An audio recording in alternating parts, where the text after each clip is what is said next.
High বন্ধুরা, তোমরা সবাই কেমন আছো? আশা করছি তোমরা সবাই অনেক ভালো আছো, আর আমিও ভালো আছি। আজ করব আমি চিংড়ি মাছের মালাইকারি। তাই এখানে আমি সব রেডি করে নিয়েছি।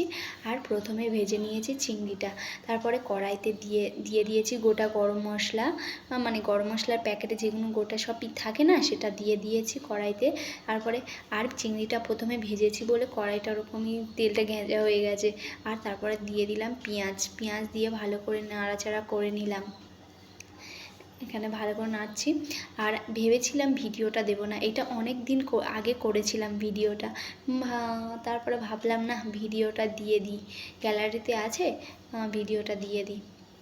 তারপরে এখানে আমি এখন এডিট করতে বসে পড়েছি ভিডিওটা, সেই জন্য। আর এখানে আমি পেঁয়াজটা ভালো করে লাল লাল করে একটু ভেজে নিলাম। তারপর এখানে দিয়ে দিয়েছি কাঁচা লঙ্কাটাও একটু ভেজে নেব। আর ক্যামেরাটা এরকম নড়াচড়া করছে তো। আর এখানে আদা রসুন বাটা একটু দিলাম। আর আমি নিজেই ক্যামেরা করছি, নিজেই আবার রান্না করছি, তাই ক্যামেরাটা এরকম একটু নাড়াচড়া হচ্ছে। ক্যামেরা করার লোকই নেই, তাই নিজেই ক্যামেরা করি, নিজেই ভিডিও বানাই। আর এখানে আদা রসুনটা দিয়ে একটু নাড়াচাড়া করে নিলাম।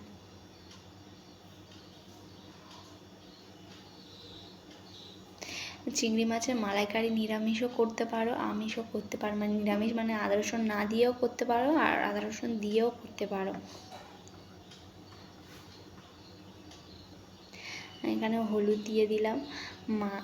মা এখানে আবার হলুদ দিয়ে দিচ্ছে, একটু হাতে হাতে কাজ করে। তারপরে হালকা করে অল্প করে একটু কাশ্মীরি লঙ্কা দিলাম। আর এখানে আদাটাও আবার দিয়ে দিলাম, দিয়ে ভালো করে কষে নিলাম।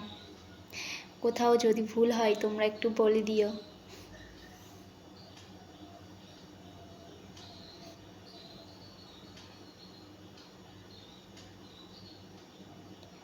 এখানে লবণও দিয়ে দিলাম, লবণ দিয়ে ভালো করে কষে নিচ্ছে।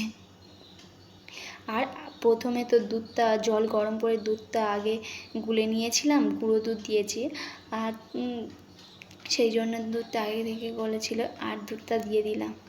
আর এখানে লাস্টে ফুটে গেছে, ফুটে যেতে লাস্টে একটু হালকা জিরে গুঁড়ো দিয়ে নামিয়ে নেব। ভিডিওটা কেমন লাগলো তোমরা কমেন্ট করে অবশ্যই বলবে কিন্তু। এখানে ফুটছে চিংড়ি মাছের মালাইকারিটা, চিংড়িটাও দিয়ে দিয়েছে, আর ভিডিও করাই হয়নি। আর আজকের ভিডিওটা ভালো লাগলে অবশ্যই কমেন্ট করবে। বাই।